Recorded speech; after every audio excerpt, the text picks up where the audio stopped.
topic is managing people through times of uncertainty. I think that needs very little in the way of introduction. I mean, we're living through a time of unprecedented uncertainty. Unlike very few of us have ever lived through anything like this when it comes to just not knowing. The ambiguity and the lack of control around how the COVID-19 pandemic is progressing, what this new normal is going to look like when things begin to reopen, all of this is inevitably affecting how our teams perform and how we feel as individuals. Today's webinar is going to be all about helping people to manage this uncertainty and helping people to move forward in as productive a manner as possible, given the circumstances. And you'll see that the majority of the content in today's webinar is geared towards thinking about how to manage your team. But I would encourage you to place another lens on it as well and to think about it on a personal level. So all the stuff that we're going to talk about today, these are things that we're dealing with too as individuals. So when we think of ways that we can help our team members, I would encourage you to also think about ways that we can help ourselves if we're experiencing barriers or blocks around these issues. And with that, if you have any questions, as always, pop them in the Q&A. I'm gonna barrel forward. I'll try to. There we go. So today we're gonna talk about managing people through ambiguity. And we're gonna do so by thinking about the threat response and 5 core needs. And I'll go into that in a lot more detail as we move forward. In responding to any threat, your plan needs to have 2 components, a game plan and a people plan. Your game plan is your practical plan. It's the actions that you're going to take for different scenarios. Most people have been focusing a lot of attention on their game plan with good reason. We've seen businesses get their game plans in place with recommendations around limiting travel, around remote working, ensuring there's sufficient stock and resources, developing contingency plans around staffing and cash flow, etc. Because this situation is so fluid and fast moving, people have to keep revisiting that game plan, right? Making sure it's evolving and updating in line with the changing situation. So while every organization needs a game plan to survive challenging times, this game plan must be informed by a people plan to help staff develop and maintain resilience and well-being. And typically we're seeing a little bit less consideration and attention being given to the people plan, but it's extremely important. You can have the best game plan in the world, but without providing your people with the support that they need to execute, it's not going to come to life in the way you had hoped. It's important that business leaders have both an understanding of how people respond to threat and how best to lead and support them in the coming weeks and months. And that's what we're going to talk about today. So the model that we're using here is around the idea of threat response and 5 core needs that impact whether or not we perceive a threat. These are a handy dandy acronym of SCARF. And SCARF was a framework developed by Dr. David Rock. And so we're going to borrow that from Dr. Rock. Basically, the theory is we're all programmed to either approach situations or avoid situations if certain core needs are present. We're going to approach situations where we perceive reward or the potential for reward, and we're going to avoid situations where we perceive threat. And how we evaluate whether a situation is likely to be rewarding or threatening depends on these 5 factors that David Rock outlines as SCARF. We're going to go into each of these in a bit more detail, but it's really important that we create scenarios where we create environments, I should say, where our people want to approach. Because if our team is approaching the situation rather than avoiding, I can't think of a better way, but like they're leaning in. They're comfortable trying things. They're engaged. They're thinking of ideas. They're collaborating. When you have a situation where people are avoiding, well, they're doing just that. They're doing the bare minimum. They're turning away. So we want to get people approaching as much as we can. So Rock says that we evaluate whether a situation is likely to be threatening or rewarding according to SCARF, which are the 5 core needs. These are status, certainty, autonomy, relatedness, and fairness. Now, I would say as a caveat that different people place importance on these in different ways. So not everyone's going to care about status as much as the next person. think everyone cares about all of them, but to different degrees. Also, people interpret situations differently. So the same situation can yield different responses from different people, and it's important just to keep that in mind. So let's go into each of them. S is for status. And I promise I'm going to talk a lot as I explain this model, but then I'm going to try to get you guys virtually talking. So don't fall asleep. S is for status. Status is your perception of where you are in relation to those around you. Okay, I don't mean where you are spatially, I mean how you're doing relative to others. When we feel that we're doing as well or better than those around us, we feel good. When we feel we're doing worse than others, we feel lower in status and we feel bad. We start to feel threatened or defensive. So, to make this concrete, think about a time when someone praised you at work. Now, this is where people are different because sometimes some people find receiving praise really hard and it doesn't make them feel good. But for most people, that moment of praise can make your day. And why is that?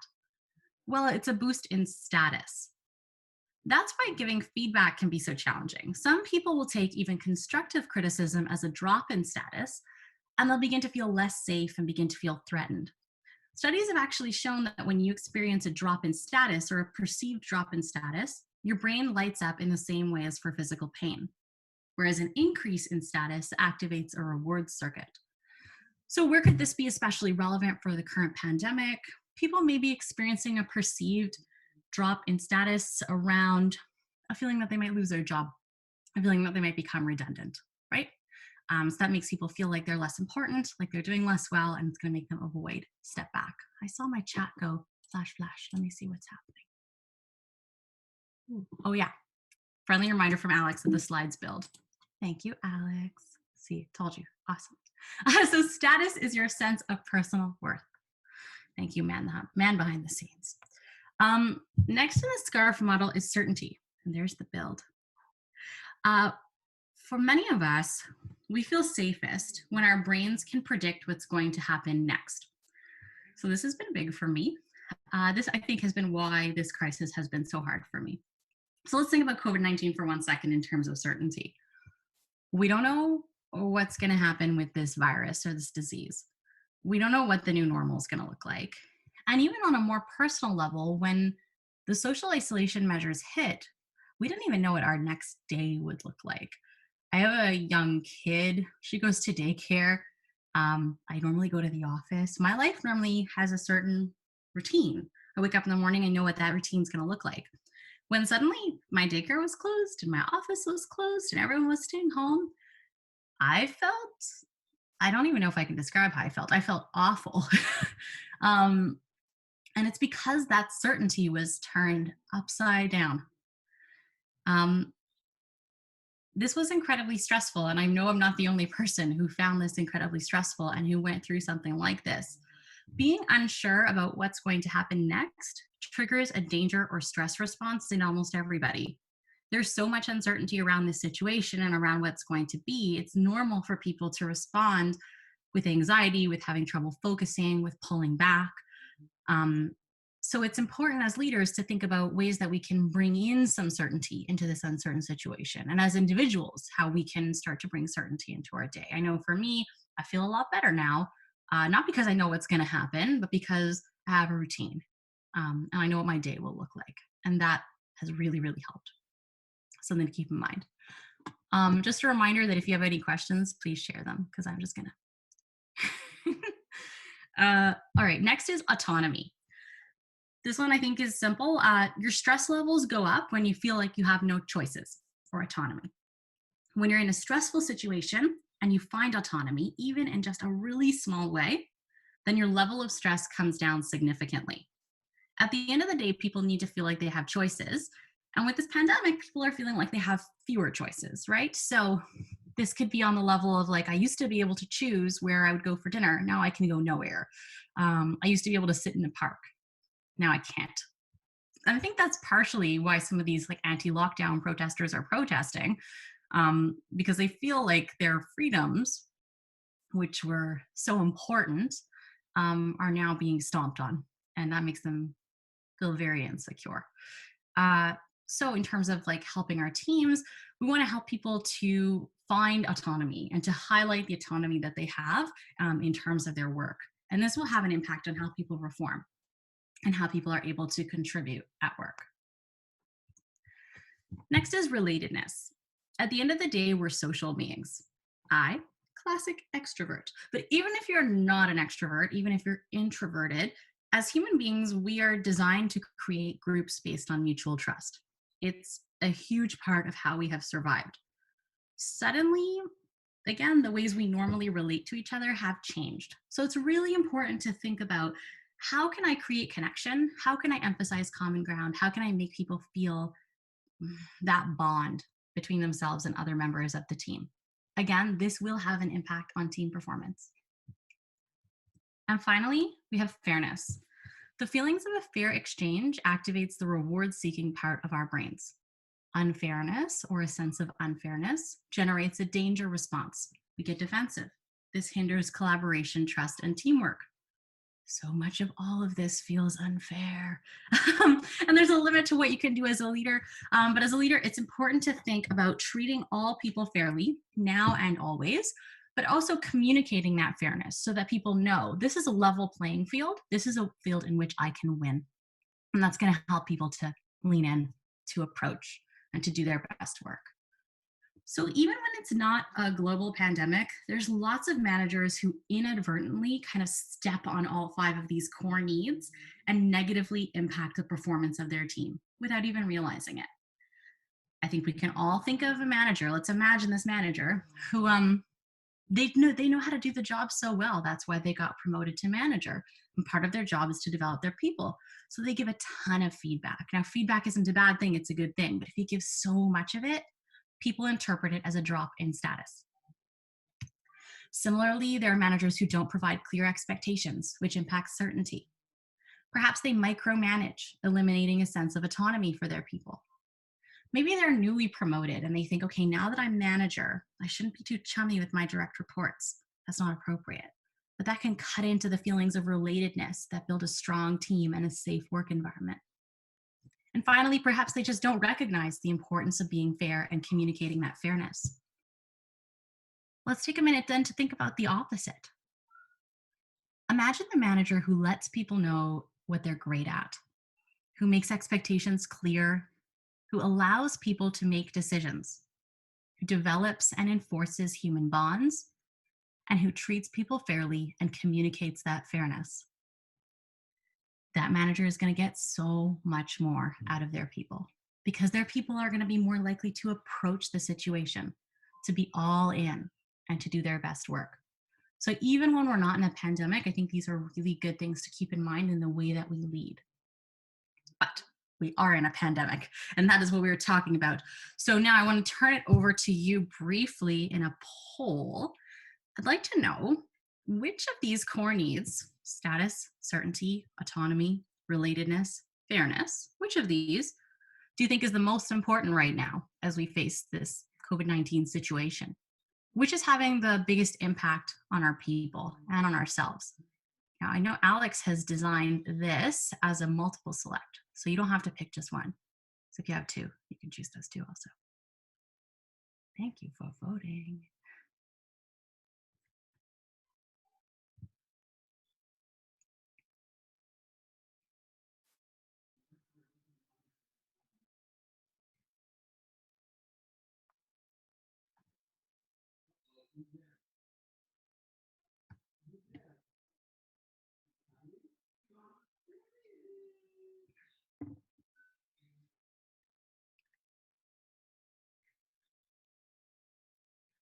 All right, we'll give maybe a little longer. I see that 73% of you have voted. I don't know what you guys can see, but I can see that 78% of you have voted. It'd be cool if everyone voted. But if not, we'll truck on. Maybe I'll give it 5 more seconds. All right, Alex, I think we've got where we're going to get. You want to close that poll, or do I end the poll? Ooh, okay. Everyone can see the results. So the top result we have is 67% was certainty, and I'm inclined to agree. Next was autonomy at 56%, and then relatedness at 39%. Well, this works perfectly because those were the three that I was planning on focusing for the for the remainder of the webinar. And I think that all five of these matter, and all five of these matter all the time, but I'm sort of with you guys. For me, I think the ones that are most pertinent right now and the ones I wanted to devote just a bit more of our time together to thinking about are certainty, autonomy, and relatedness. So I'm going to put this poll away, or Alex will put it away. Oop. And we'll keep moving. The goal with this next part of the presentation is to kind of make it more tactical. Okay, so we learned something. Now what are we going to do? So with certainty, there's a lot of uncertainty. We talked about it. You don't need to hear more about it from me. My question for you, because you're all smart people, is what have you been doing, or what could you do to promote feelings of certainty for your team? This is where I would love to hear about some of your initiatives in the chat. So what have you been doing, or what could you do to promote feelings of certainty for your team?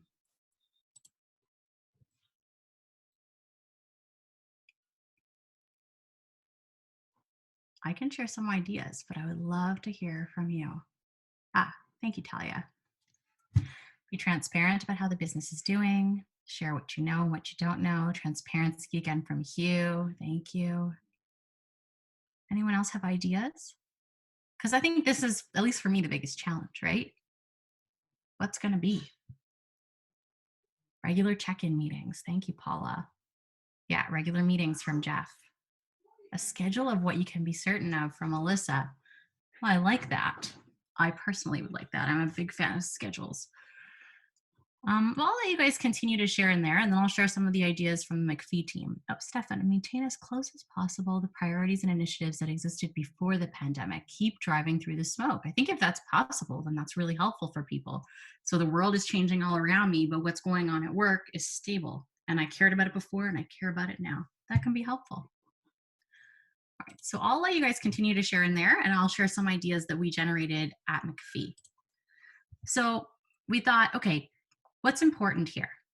Create perceptions of certainty by sharing information, being transparent, and articulating how decisions are made. So we talked about this last time with the trust webinar, but tell people what you know. It will help them to feel more secure.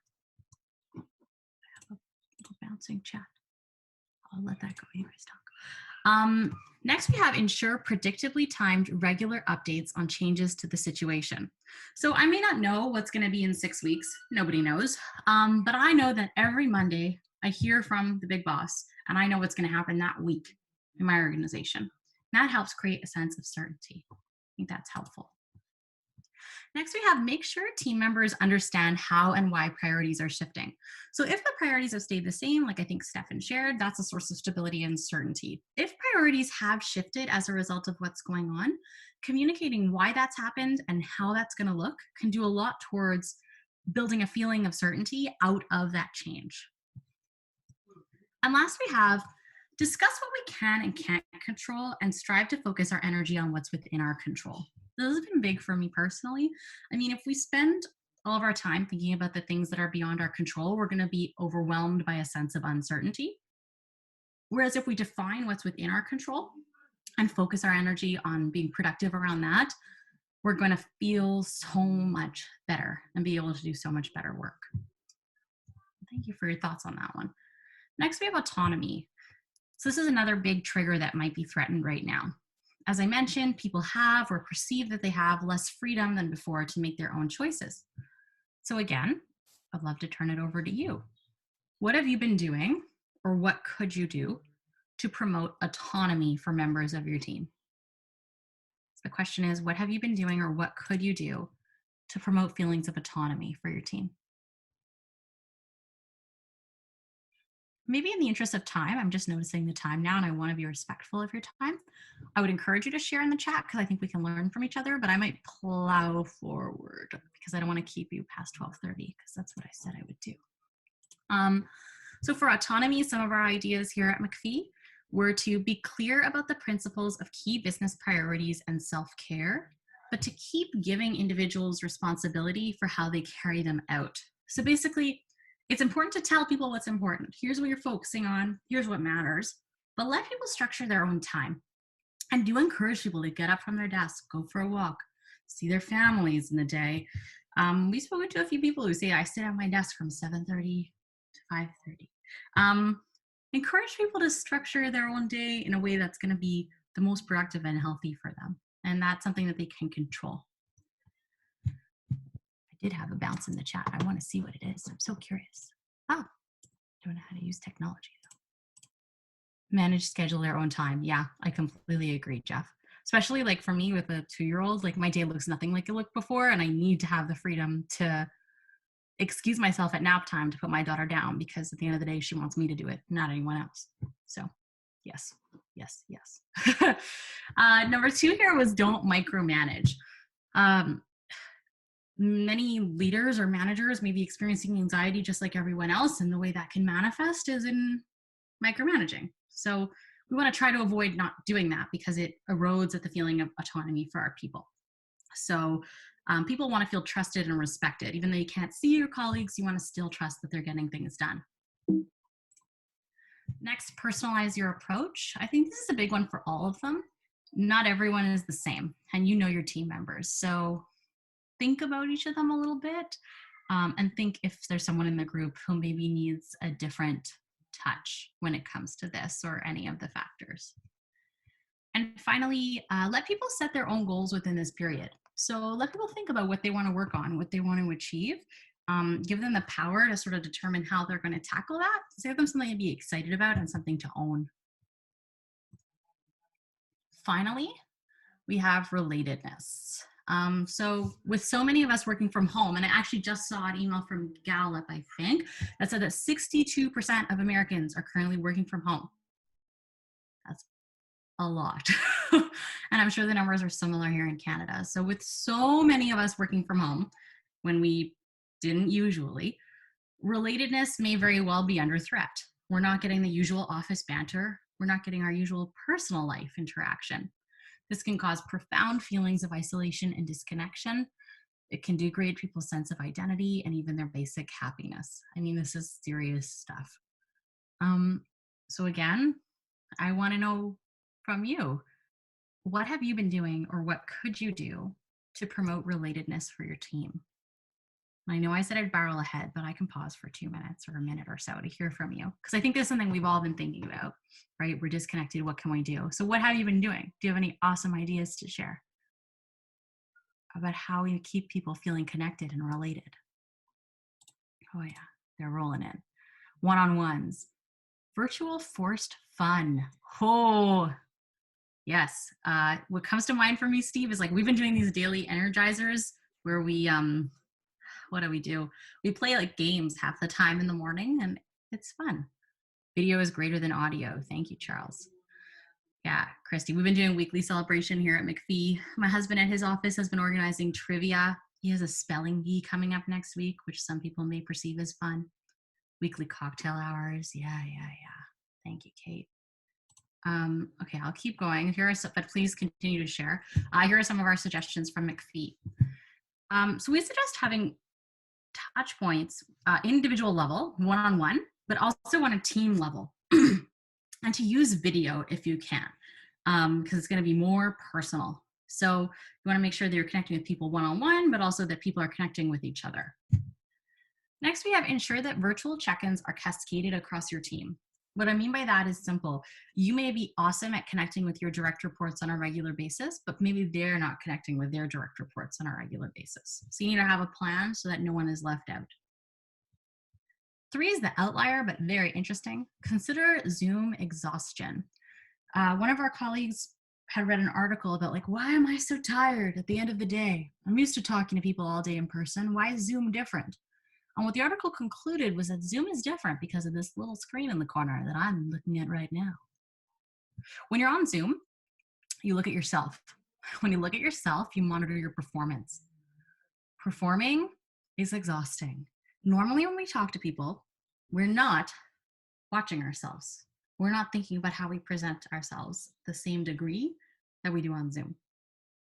Video chat can knock you out. So don't schedule people in video chats all day. If you're the person in video chats all day, fight back. Consider if some things could be an email or a phone call instead, so that you are not burnt out from admiring your own face all day. Lastly, be real. No one wants to talk to a superhero. Everyone wants to connect with a real human being that they can relate to. So try to model that for your people and encourage people as much as they're comfortable to be honest and even to be vulnerable where appropriate. Big into vulnerability. All right, awesome. And just in the nick of time, we are wrapping up. So today we talked about having a plan for helping your people to manage the ambiguity of working during COVID-19. We talked about David Rock's SCARF model and focused primarily on tactics related to certainty, autonomy, and relatedness, because we felt that these were the most in jeopardy in the current crisis. But I would like to reiterate that each of these matters for your team members' well-being and, quite frankly, for their performance. So before we close today's session, I wanted to end in the same way I did last time. I'd like you to take a moment to think about one thing that you will do differently or more consistently coming out of this session. So it can be one of the tactics that are on the slide right now. It could be an idea from the chat. It could be something totally different. The question is, how are you going to use what we talked about today to support your people and to help them more effectively manage this difficult time? So take a moment, you can share in the chat or you can write down for yourself, but one thing that you're going to focus on coming out of this session. And on behalf of myself and the entire team at McPhee, thank you so much for joining us today and taking the time to think with us. I hope you enjoy the rest of your day.